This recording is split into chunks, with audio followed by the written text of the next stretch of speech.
Okay. Got it. Thank you. Okay. Well, So you want me to get do started? You can say something. Introduction. Yes, Mark will, or no, I guess Peter will. Peter.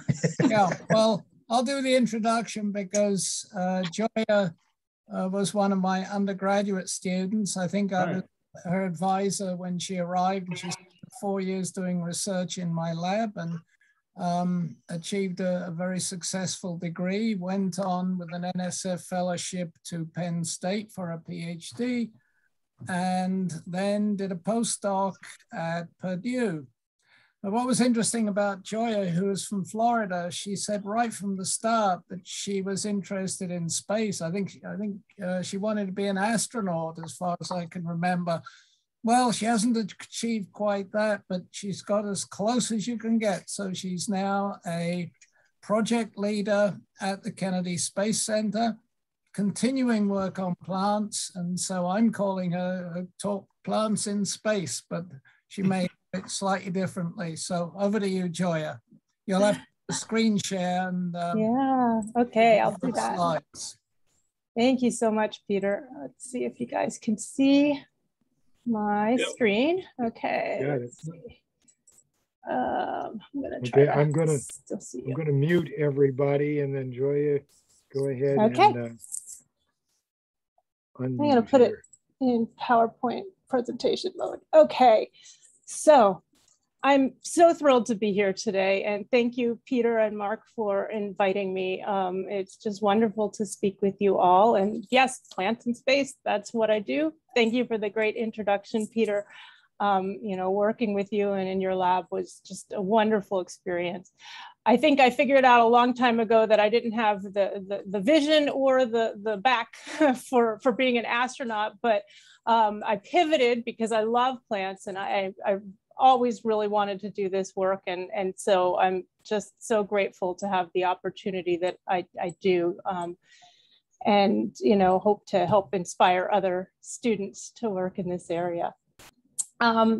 So you know, here's some of the team that I work with, and it's really all about teams. You know, as you all know, we can't really get anywhere on our own. We have a lot of people that work with us, and I'm really delighted to have, you know, postdocs, we have student interns, undergraduate and graduate, and then we have, you know, scientists and engineers from all different disciplines working together. And this is just a few of us.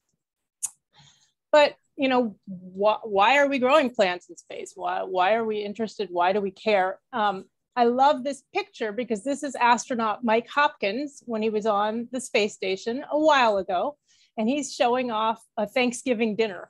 And you can see there, all of the food is kind of individually packaged. A lot of it's freeze dried or thermostabilized. It's actually a really good menu. They have about 180 different food items and another 20 or so beverages and condiments that they, you know, can eat on the space station. And it's on a cycle of approximately every 8 to 10 days that they eat the same, you know, meal cycles. But they have a lot of choice. And they actually get new food regularly. They get special holiday meals and bonus meals and international meals when they have international crewmates. When we go to Mars, which we hope to sometime in the not too distant future, the food will be there for a long time. And while this food is really great when you're getting regular resupply of it, if you store this food for a couple of years, the vitamins and the sensory quality, you know, the way it looks and tastes and feels, all start to break down. And that's a problem because even now on the space station with this amazing, you know, pretty diverse menu, a lot of astronauts lose weight. And these aren't people that really need to lose weight. They're very fit, they're exercising 2 hours a day, but they're still losing weight. And we think it's because of menu fatigue. We think they're getting, you know, tired of eating the same cycle of meals. And this problem is only going to get worse. But also the concern that if they don't eat enough and the nutrition is breaking down, then they may not get all the vitamins they need. So we're looking at growing plants kind of in the near term to supplement this packaged diet to enable a Mars mission. At the same time that you're growing plants for food, they may provide a psychological benefit. And we're starting to collect data now on how plants may contribute to astronauts' health and well-being when they're living and working in these stressful environments. And as you know, plants do a process called photosynthesis. They take up the carbon dioxide from the air and they fix that into carbohydrates that we can eat. And then they actually will generate, through a lot of other chemistry that goes on, oxygen. So they help to revitalize our atmosphere, recycle the atmosphere.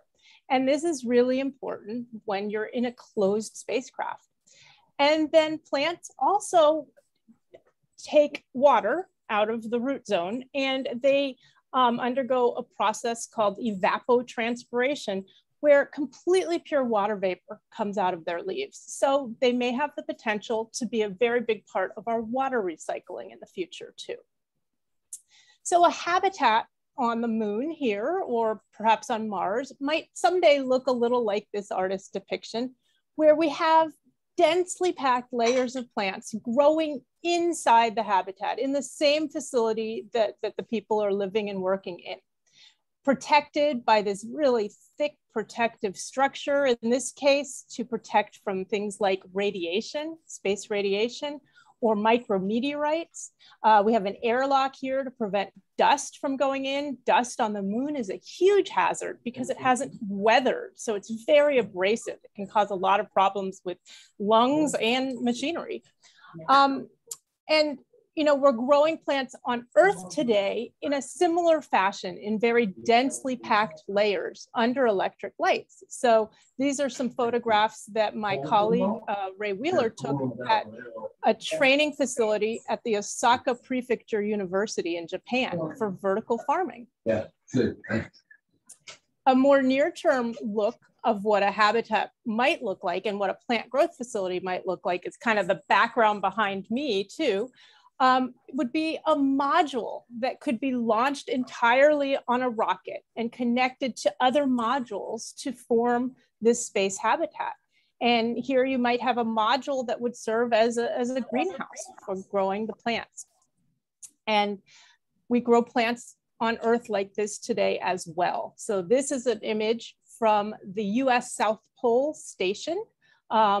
And this is the South Pole greenhouse, which is basically hooked to the facility. It is run by the National Science Foundation. They have volunteers who are growing crops in here for people who are overwintering in Antarctica. So they have that fresh produce. My colleague, Jess Bunchek, just returned from a similar station. She's actually in Germany right now on her way back to the US.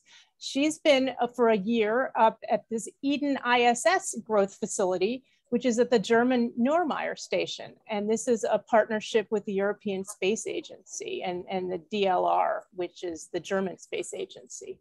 So we're learning a lot in these extreme environments about how to grow crops and to grow them in more sustainable ways to supplement them for these types of missions. So our space crop production group has a vision of ensuring food system security on long duration missions beyond low Earth orbit. And so food security here is the condition in which the crew, the astronauts, have continuous access to sufficient safe and nutritious food, which meets both their dietary needs and food preferences in order to maintain peak health and performance. That's our overall vision. And so in the near term, we're going to look at nutrient supplementing those pre-packaged foods, especially the vitamins that break down and things that are just low in the food, like potassium. And then in the long term, we're going to move in the direction of Earth independence by starting to replace calories in the diet. So think of more of the staple crops. So yeah, here's the crops that we're thinking about. Right now, we're kind of on the left-hand side of this chart. We're focusing on salad crops and herbs, things that can be picked fresh and just eaten with no processing required. But eventually we'll move more in the direction of staple crops, and NASAA's done a lot of research on those in the past. And things like white potato and sweet potato are great because you can just cook them. You don't have to really process these heavily, but you do need cooking capabilities like a microwave or an oven. And we actually don't have those on the International Space Station right now. Things like wheat and soybean actually require considerably more equipment. You have to have your threshing equipment, your milling equipment, and then things like bread machines and pasta makers and tofu presses to actually take the, the raw ingredients and make them more finished products. And that's going to require a lot more stuff launched from Earth. We call that launch mass, but also the power and then the labor to run all that equipment. I mean, most of us aren't growing our own wheat and then taking it all the way to our own bread, right? That's just a tremendous amount of work. So that's where we're gonna really need robotics and automation in the future. We work on plant growth in the environment, okay? And we're doing this in a very specific environment, but we're still dealing with these kind of 5 basic cardinal factors of plant growth, which are the 5 things that kind of you want within a certain range for plants to grow well. So temperature, light, moisture, nutrients, and atmosphere. If you get those right, plants generally grow pretty well. And in space, some of these things can vary. So in microgravity, we have no natural convection. Heat doesn't rise because there's no up and down. You light a candle in space and it just is a little blue ball because you're limited by the rate of diffusion of oxygen molecules to the flame. So it burns very slowly and very, very contained.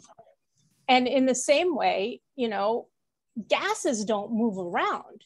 So we have to have fans on space station or in space just to get oxygen to the crew, because otherwise they'd be breathing out and they'd get a big bubble of CO2 around their head. And if they're not moving, say they're taking a nap, that would be really problematic. They'd wake up with a headache or they might not wake up. So we have to have fans, and we need that also for the plants. The light might look differently. And you'll see a lot of our shots have red and blue light for plants.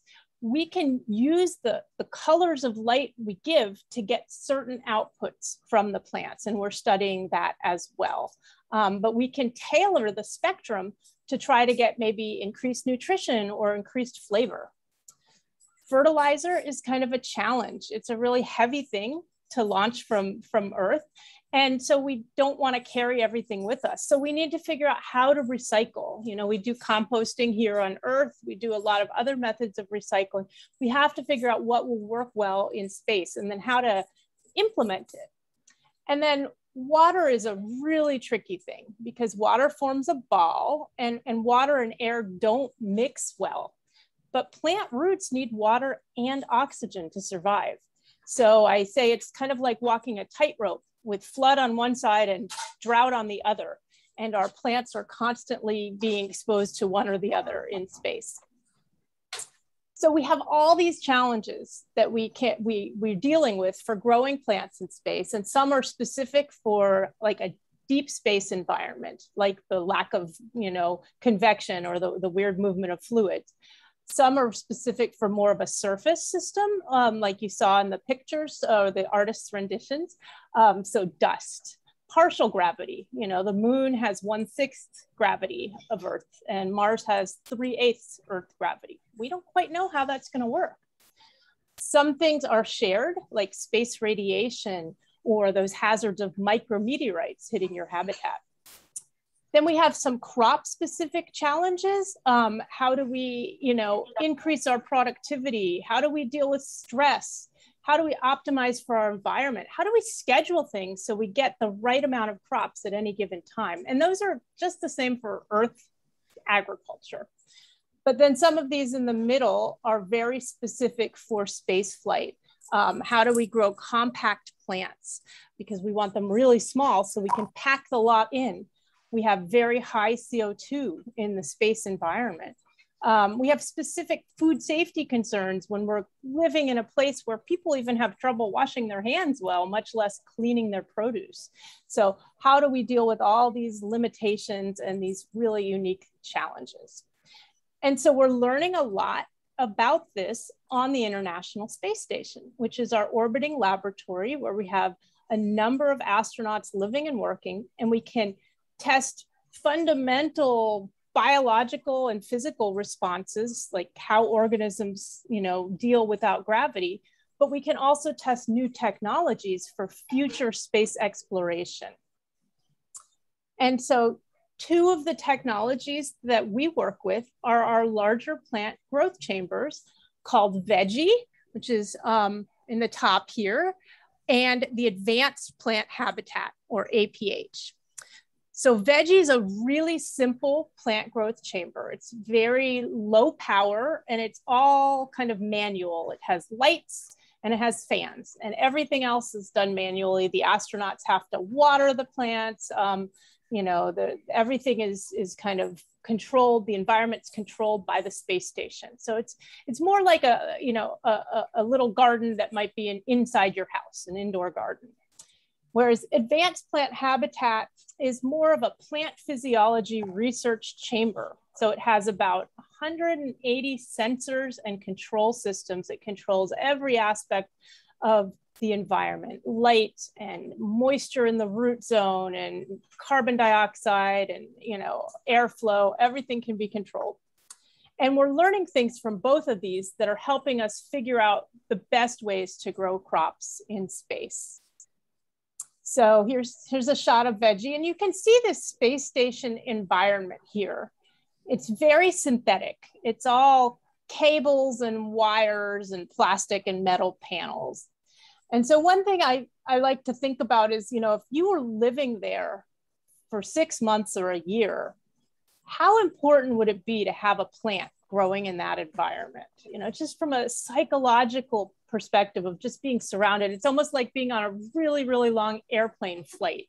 You can't go outside without being in a spacesuit. How psychologically challenging is that when, here we're used to being able to go outside, to experience nature, to experience weather. So this is something that we're trying to assess more, how important plants are for people in that environment. So when we first started Veggie, this is the first harvest of red romaine lettuce.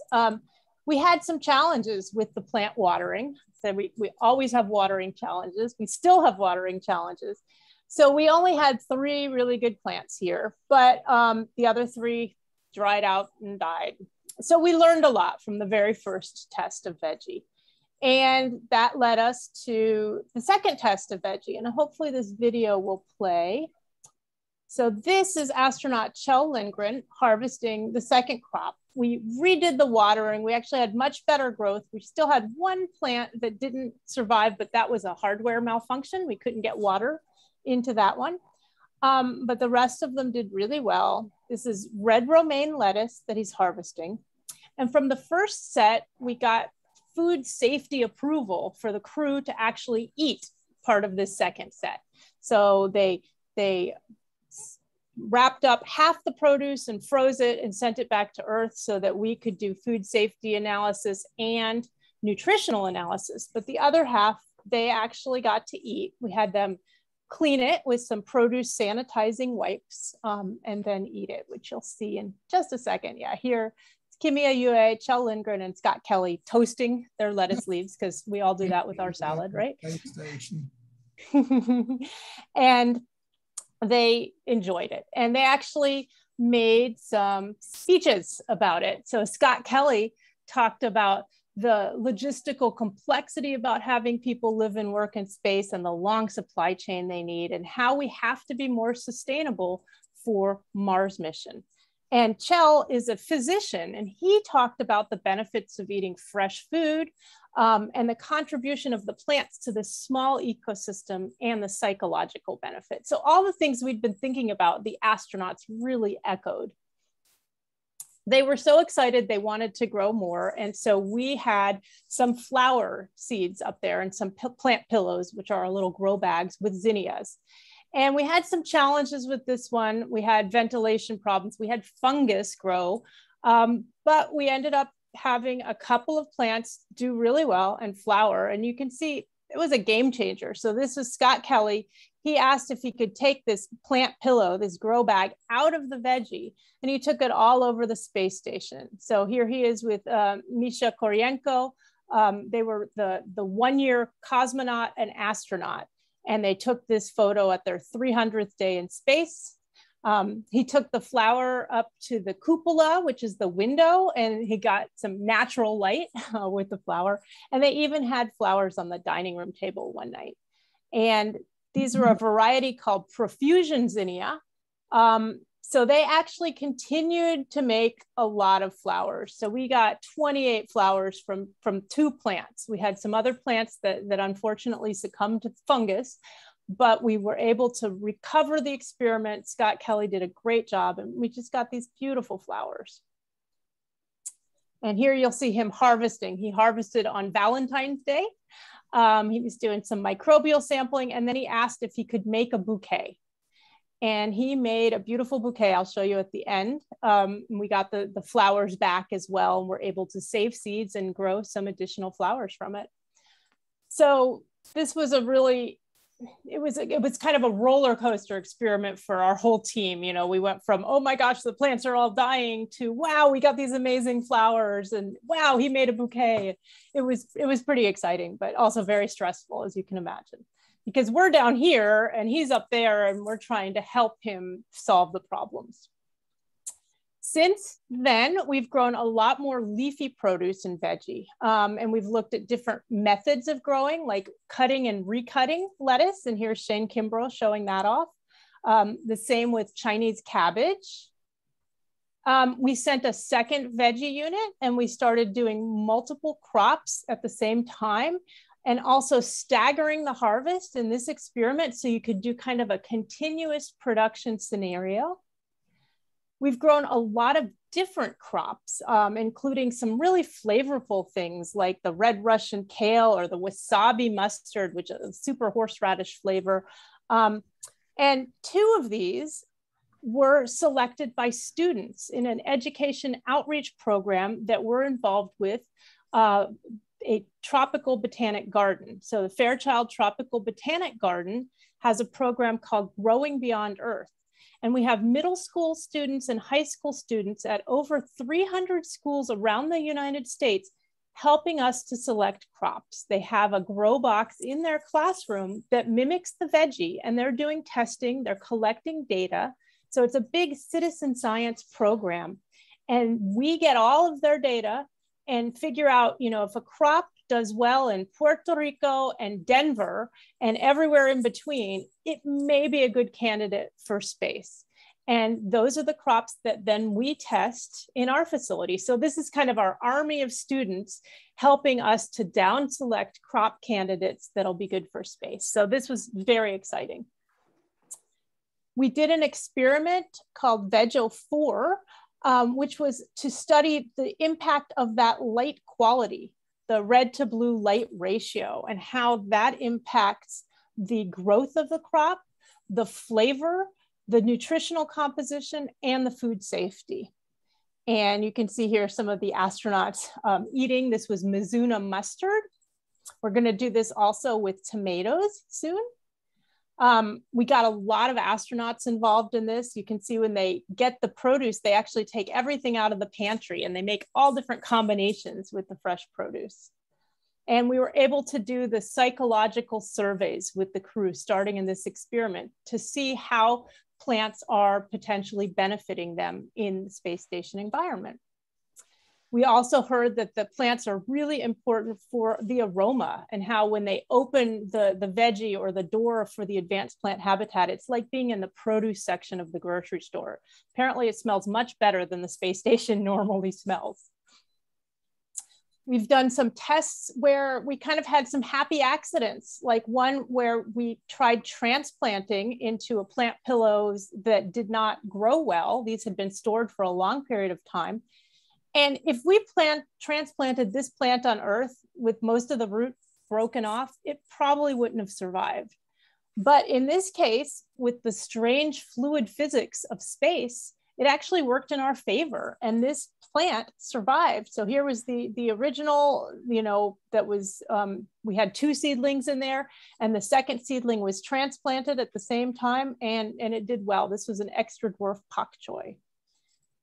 We also tested having the astronauts plant seeds in space. Previously, we'd glued all the seeds in on the ground, but our team has developed a water-soluble seed film where the seeds can be just put in this food-safe polymer, and the astronauts can then easily handle them and plant them in space. And we did this with the red romaine lettuce, and it worked very well in space. So the idea is ultimately we'll have a library of seeds that astronauts can select what they want to grow and plant of themselves.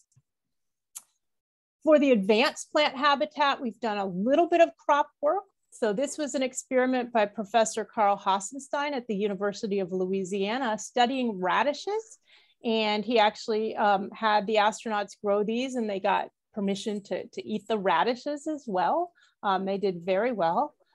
And very recently, last fall, we did chili peppers. This is the Espanola Improved Hatch chili peppers. And they grew, they bloomed, and they fruited in space. And so the astronauts got to answer the question that's the New Mexico state question of red or green. How do you like your chili peppers? And as I said, next up, we're going to be doing dwarf tomatoes. This was a test we did a couple of years ago, but we're doing more testing on that right now. So hopefully starting this fall, we'll be growing tomatoes in veggie. So I'm going to stop there. And these are all the people who helped with this. We have just amazing teams, NASA astronauts, and funding through different NASA programs. And there is Scott Kelly's zinnia bouquet. And I will stop sharing and take any questions. Oh, thank you, Gioia. I've got one question to start off with. And that was, you mentioned fungal infection. Were these seeds sterilized before you started? Was the fungus inside the seed? And how will this problem be dealt with in the future? Yeah, that's an excellent question. We do sterilize on the surface any seeds that we fly. And so we had surface sterilized these. The problem came when the fan was shut off in veggie for a while, and we didn't realize it was off. It was a kind of a software glitch. And so water built up, and there was, like I said, no convection. So everything's diffusion limited. So we just had this huge amount of humidity, and an opportunistic fungus, a Fusarium oxysporum, came in and it just took over the plants. There was kind of water soaking the plants. And, the problem is that when you get something like that growing, it's almost impossible to ever get rid of it again. You can clean the hardware, but, spores that are in the air. We did a lot of work trying to figure out where this fungus came from on the space station. We don't think it came from our seeds or our hardware, but there are so many microorganisms up there. We ourselves have more microbial cells in our body than we have human cells. And so whenever astronauts go up there, whenever hardware goes up there, even though we try to keep things clean, there are contaminants that get in there. And, in the space environment, we've also seen that some things which maybe aren't very pathogenic can actually get, dosed by radiation or other impacts of that environment and become more pathogenic. So it's a challenge to try to keep those pathogens out. What we've found is if you can keep your plants growing well, they can kind of outgrow the pathogens and they don't really get a foothold. But our plan is to do a couple of things: keep things clean, and also from a food safety perspective, as well as a plant pathology perspective, that's really important. We don't want any of the astronauts getting sick from, E. coli or something coming from their own, bodies. but growing on the plant. So keep things clean, make sure the astronauts wear gloves when they're handling the plants, keep everything clean that we're sending up, but also to a lot of detection and monitoring. So we have projects right now looking at how to remotely monitor the plants for contamination. And so you can sense this before it becomes a problem, before it impacts plant growth or human health.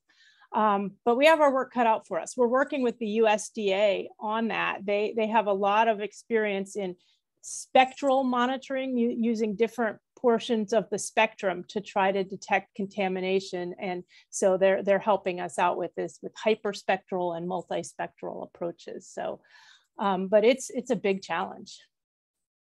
So Gioia, thank you. There's been word of the International Space Station being brought down from orbit and its lifespan is coming to an end. Is that true? And how does that affect your work? The International Space Station is planned and approved to be funded until 2030. And at that point, I believe the plan is to safely, disassemble and deorbit the space station. There are a number of commercial space stations being planned right now by different companies. So NASA's current goals, we are going onto the moon, we're going onto Mars, but we are planning on, still working in the low Earth orbit environment where the space station is, but probably, working on those commercial space stations, whether NASA purchases services or leases space on the space stations. I don't think that's all been worked out, but I think that's the plan. At the same time, we'll be working, we have something called the Gateway planned, the Lunar Orbital Platform Gateway, and we're starting to launch missions to assemble that facility. That'll be this gateway that kind of swings around the moon. It's a really kind of odd orbit, but it'll go just past the lunar surface like once a month. We'll have that as a platform to be doing some studies in, and there we'll be exposed to more of the radiation that we'll see on a deep space mission. So when we're in the low Earth orbit on the space station, mostly we're inside Earth's protective magnetic field, which is great for all of us because that means we're not exposed to this galactic cosmic radiation and the solar particle events that can cause so many problems with biology. But when we go to the moon or when we go to Mars, we will be exposed to that. And so that's one of the big challenges. We have some places to simulate radiation, like Brookhaven National Laboratory, but it's still not the same frequency, the same rate as you would get with a long-term space mission. So we have a lot of work, I think, in these future platforms. And then of course, the lunar surface is going to be a wonderful place to test technologies before we go on to Mars. So we need to test all of this, how are we going to support the crew when we're only 3 days away versus when we're, 6 months to a year away, and get all of our plans in place on that surface first. Thank you. Mm-hmm. Are you looking to create plants which provide protein as a priority? That's a great question. We have a few plants on our candidate crop list that will do, pretty good sources of protein. And so there has been work figuring out, could we do a complete vegetarian diet? And so we have a list, things like soybean are good sources of protein. Peanut is a good source of some of the fats that you don't normally get with plants, and also protein. I think in the near term, most of the protein is going to be coming from the packaged food. But when we're there on a surface, when we're on the moon or on Mars for longer durations, and we have more space to start to grow more of these crops, we've done calculations and shown that with 40 to 50 square meters, you could supply all of the protein and calories for, one person. And if you start stacking that up in layers, it gets to be a reasonable amount of space. It's still quite a big space, but you could support, an entire crew. So that's kind of in that moving towards Earth independence phase. It's a little farther downstream, but we've done a lot of planning for it. And I think you know, we can do that. The other aspect of that, though, is that's just using crops that we can get now, but there is a huge potential with genetic engineering or other ways of plant breeding to try to get more of the things that we might want in the crops, to make plants that are really customized for space, as opposed to selecting crops that are just available now. So that could be another way to go about it. And then, you know, there may be some other types of food systems that can be developed. So there's a, you know, a big trend for cellular agriculture here on Earth, where you can, you know, culture meat or culture fish or make dairy or eggs out of something like fungi or bacteria or combination. You know, this is a really intriguing area right now, and there's a lot of work on that. So there may be some advances in that field that could make that type of food available. And, you know, potentially we could do things like fish farming as well. And that's been studied before by NASAA. So I think there's a lot of different options for protein. We don't really know what it's all going to look like in the future. People have even said, you know, insects would be a great source of protein for the diet. And while they would be, I think most of us wouldn't be quite as excited about eating them. But, you know, maybe future astronauts won't feel that way. So. Okay. Well, it's now just past 2 o'clock. So this is our normal time for quitting. So thank you very much, Gioia, for that really interesting. Thank you. Okay. Thank you. Wonderful presentation. And I guess over to Kirk to close up. Okay. Well, excellent presentation.